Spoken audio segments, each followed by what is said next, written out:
Kenapa kemudian Pak Jokowi harus menjadi seperti Pak SBY? Tidak bolehkah Pak Jokowi kembali kemudian menjadi masyarakat kebanyakan dan dia menjadi jurkam pilkada yang datang ke masyarakat, kemudian membagi-bagikan bingkisan?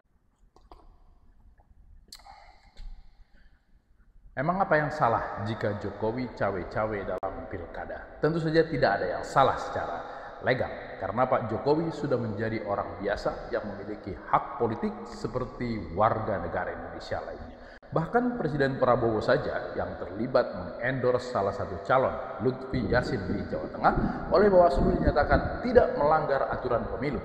Karena aturan pemilu memang membolehkan seorang presiden, apalagi dia ketua umum partai, berkampanye mendukung calon yang didukung oleh partainya. Tentu saja dengan beberapa demarkasi, seperti harus di hari libur, tidak menggunakan fasilitas negara kecuali pengamanan dan transportasi yang memang melekat pada presiden. Lantas kenapa keterlibatan Pak Jokowi menjadi juru kampanye beberapa calon, terutama di Jawa Tengah dan di DKI Jakarta, dipersoalkan? Banyak yang kemudian bilang, seharusnya Bapak Jokowi sebagai Presiden ke-7 Indonesia setelah pensiun jadi terlibat sebagai Sekjen PBB dong. Nah, pendukung Pak Jokowi bilang, loh, Pak Jokowi tidak pernah menyatakan diri sebagai ingin menjadi Sekjen PBB. Orang mungkin berkaca pada Presiden ke-6, Bapak Susilo Bambang Yudhoyono, yang setelah pensiun kemudian menjadi Presiden GGGI, Global Green Growth Institute, yang bermarkas di Korea.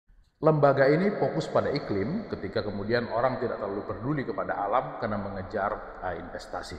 Nah, apakah semua mantan presiden harus terlibat dalam organisasi internasional seperti itu? Tentu saja orang-orang yang pensiun itu setelah pensiun melanjutkan apa yang selama ini menjadi kebiasaan dan hobinya. Pak SBY kita tahu bahwa dia memiliki tradisi, literasi, dan diskusi yang baik. Maka wajar kemudian dia terlibat dalam organisasi internasional.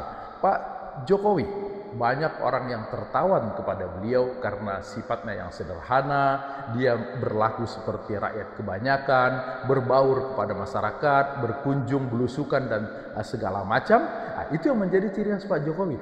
Kenapa kemudian Pak Jokowi harus menjadi seperti Pak SBY? Tidak bolehkah Pak Jokowi kembali kemudian menjadi masyarakat kebanyakan dan dia menjadi jurkam pilkada yang datang ke masyarakat, kemudian membagi-bagikan bingkisan, lalu kemudian berkumpul ngeriung dengan masyarakat? Masing-masing orang tentu saja punya hobi dan kebiasaan sendiri-sendiri. Lalu kemudian ada pertanyaan, kan tidak elok nantinya kalau calon yang didukung oleh Pak Jokowi ternyata kemudian kalah. Kan bisa jadi orang akan bilang, oh ternyata efek Jokowi tidak baik. Kamu nanya, kok nanya saya?